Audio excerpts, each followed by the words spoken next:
RBSK ಅಂದರೆ ರಾಷ್ಟ್ರೀಯ ಬಾಲ ಸ್ವಾಸ್ಥ್ಯ ಕಾರ್ಯಕ್ರಮ. ಇದರಡಿಯಲ್ಲಿ 0ಯಿಂದ 18 ವರ್ಷ ವಯಸ್ಸಿನ ಮಕ್ಕಳಲ್ಲಿ ಉಂಟಾಗುವ ಆರೋಗ್ಯ ಸಮಸ್ಯೆಗಳನ್ನು ಆರಂಭಿಕ ಹಂತದಲ್ಲಿ ಪತ್ತೆ ಹಚ್ಚಿ ಚಿಕಿತ್ಸೆ ಒದಗಿಸುವ ಭಾರತ ಸರ್ಕಾರದ ಒಂದು ಉಪಕ್ರಮ ಇದಾಗಿರುತ್ತದೆ. ಇದು ಜನನ ದೋಷಗಳು, ವೈಟಮಿನ್ ಕೊರತೆ, ರೋಗಗಳು ಮತ್ತು ಬೆಳವಣಿಗೆಯ ವಿಳಂಬವನ್ನು ಒಳಗೊಂಡಂತೆ ಒಟ್ಟು 30 ರೀತಿಯ ಆರೋಗ್ಯ ಸಮಸ್ಯೆಗಳನ್ನು ತಪಾಸಣೆ ಮಾಡ್ತದೆ. ಈ ಕಾರ್ಯಕ್ರಮವು ಸಮುದಾಯ ಮತ್ತು ಶಾಲೆಗಳ ಮೂಲಕ ಮೊಬೈಲ್ ಆರೋಗ್ಯ ತಂಡಗಳನ್ನು ಬಳಸಿಕೊಂಡು ತಪಾಸಣೆ ನಡೆಸುತ್ತದೆ.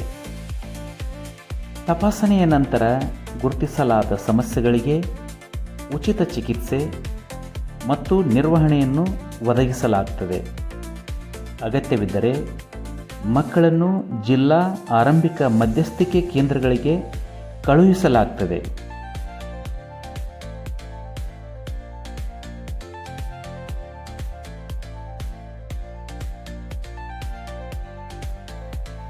ದಿನಾಂಕ 6/11/2025 RBSK ಬೈಲ್ಹೊಂಗಲ್ ತಂಡದಿಂದ ಡಾಕ್ಟರ್ ರಾಯನಗೌಡರ್ ಸರ್ ಹಾಗೂ ಡಾಕ್ಟರ್ ರಮೇಶ್ ಸರ್ ಅವರ ಮುಂದಾಳತ್ವದಲ್ಲಿ ನಮ್ಮ ಶಾಲೆಯ ಎಲ್ಲ ಮಕ್ಕಳ ಆರೋಗ್ಯ ತಪಾಸಣೆಯನ್ನು ನಡೆಸಲಾಯಿತು.